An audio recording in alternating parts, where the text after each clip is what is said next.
김한율 아버지의 직업은 아직 공식적으로 공개되지 않았다. 그런데 모두를 놀라게 한 진짜 정체는 따로 있었다. 그는 평범한 직업인이기 전에 아내를 잃은 슬픔을 혼자 견디면서도 9살 아들이 무너지지 않도록 진실을 품고 살아온 보호자였다. 김한율의 어머니는 이미 세상을 떠났지만 아버지는 어린 아들에게 그 사실을 바로 말하지 못했다. 아이가 마지막으로 본 엄마의 모습이 병원 침대에 누워있던 장면이었기 때문에 김한율은 오랫동안 엄마가 아직 병원에서 치료를 받고 있다고 믿고 있었다. 이 사실이 공개된 날은 2026년 3월 4일이었다.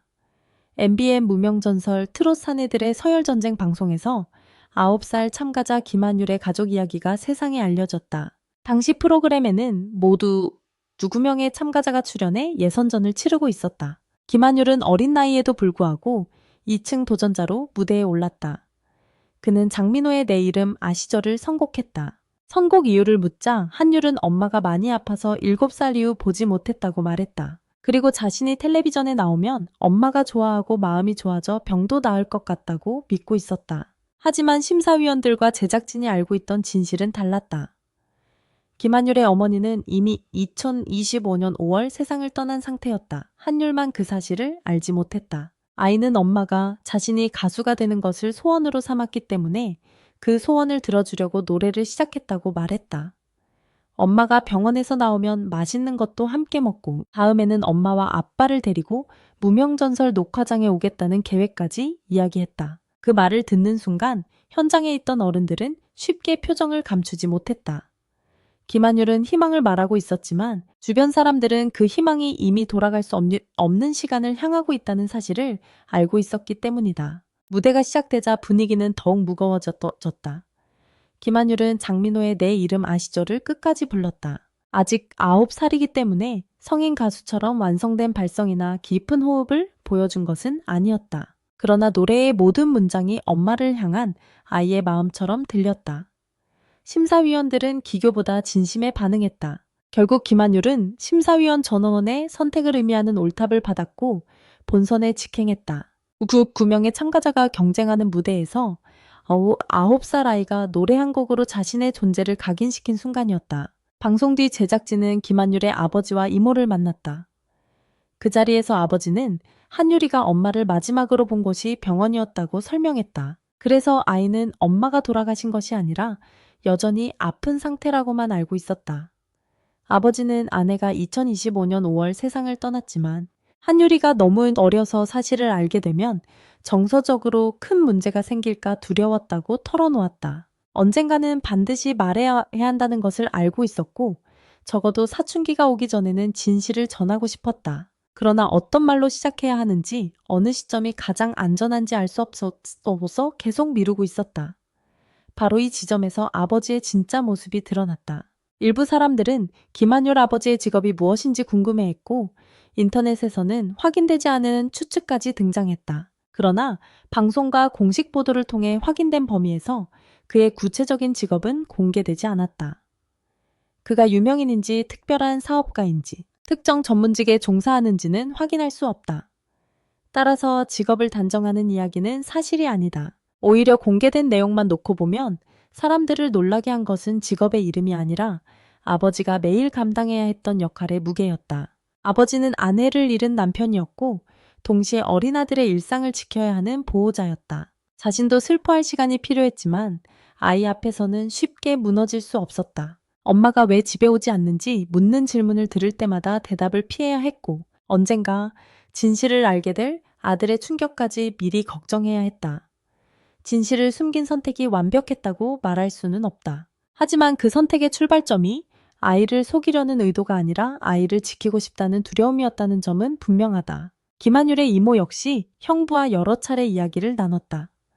가족은 겨울방학을 하나의 시점으로 생각했다. 학교 생활의 부담이 상대적으로 적은 때에 말하는 것이 좋을지 고민했지만 그것이 정말 올바른 선택인지 확신하지 못했다. 결국 가족과 제작진은 전문가의 도움을 받았다. 이는 매우 중요한 결정이었다. 어린아이에게 가족의 죽음을 알리는 문제는 어른의 감정만으로 판단하기 어렵기 때문이다. 잘못된 방식으로 갑자기 전하면 아이가 큰 불안과 죄책감을 느낄 수 있고 반대로 너무 오래 숨기면 가족에 대한 신뢰가 흔들릴 가능성도 있다. 상담 전문가는 김한율과 대화를 나눈 뒤 아이가 생각보다 영리하고 상황을 어느 정도 짐작하고 있을 가능성이 있다고 판단했다. 그리고 가족에게 솔직하게 말하는 것이 필요하다고 조언했다.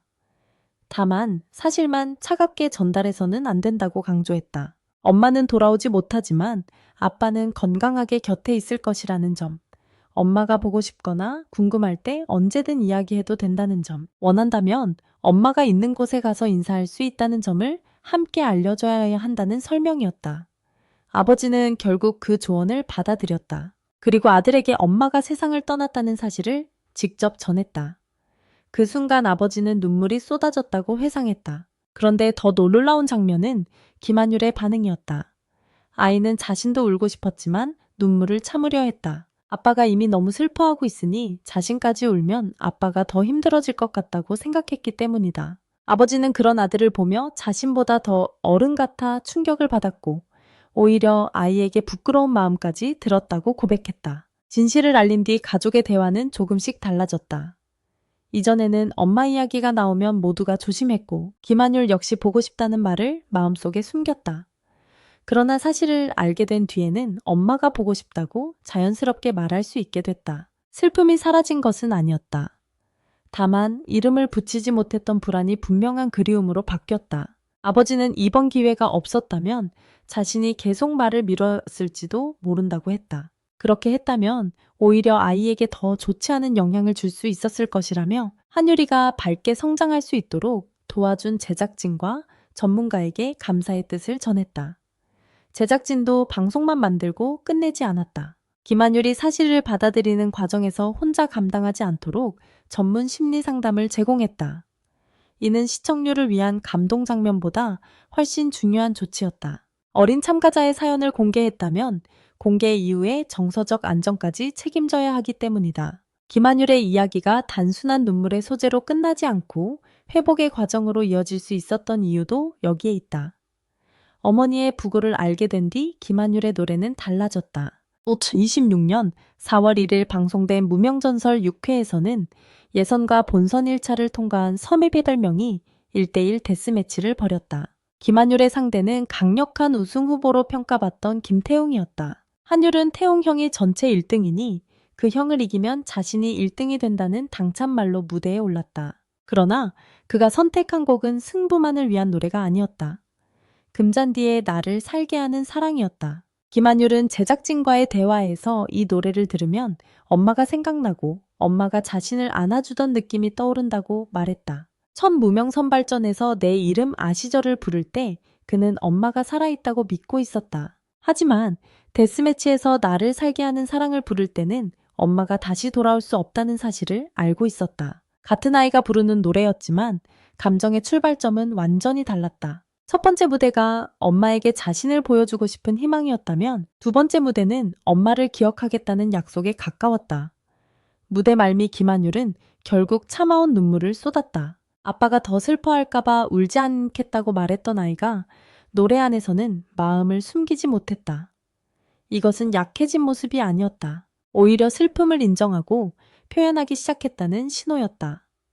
아버지가 원했던 것도 바로 이런 변화였을 가능성이 크다. 아들이 진실을 모른 채 막연히 기다리는 삶이 아니라 엄마를 기억하면서도 자신의 길을 걸어가는 삶을 살게 하는 것 말이다. 김한율 아버지의 정체를 둘러싼 궁금증은 앞으로도 계속될 수 있다.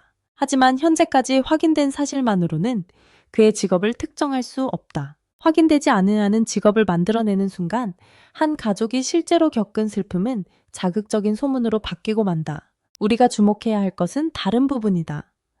그는 아내의 죽음을 혼자 견디면서 아들을 보호하려 했고 자신의 판단만 고집하지 않고 가족과 상의했으며 전문가의 도움을 받아 결국 진실을 전했다. 그리고 아이가 울 수 있도록 엄마를 보고 싶다고 말할 수 있도록 곁을 지켰다. 모두가 놀란 그의 진짜 직업을 굳이 한마디로 표현한다면 유명한 직함이 아니라 아들을 지키는 아버지였다. 낮에는 어떤 일을 하는지 공개되지 않았지만 집으로 돌아온 뒤 그가 해야 했던 일은 분명했다. 아들의 질문을 받아주고 슬픔을 감추고 학교 생활과 노래를 응원하며 엄마의 빈자리가 아이의 미래 전체를 삼키지 않도록 버텨주는 일이었다. 김한율이 9살의 나이로 구미호 9명 앞에서 노래할 수 있었던 배경에는 바로 그 보이지 않는 시간이 있었다. 김한율은 엄마의 꿈을 이루기 위해 가수가 되고 싶다고 말했다.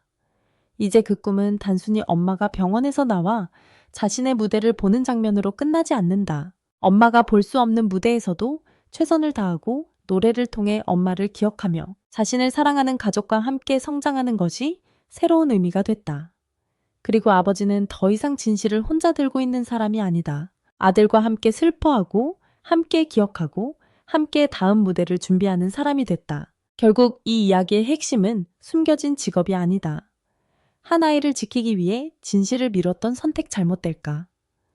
두려워 전문가를 찾았던 결정, 그리고 가장 아픈 말을 직접 전한 뒤에도 곁을 떠나지 않은 아버지의 책임이다. 김한율의 노래가 사람들의 마음을 움직인 이유도 비극이 크기 때문만은 아니다. 엄마를 향한 아이의 사랑과 그 아이를 무너지지 않게 하려는 아버지의 사랑이 같은 무대 위에서 만났기 때문이다.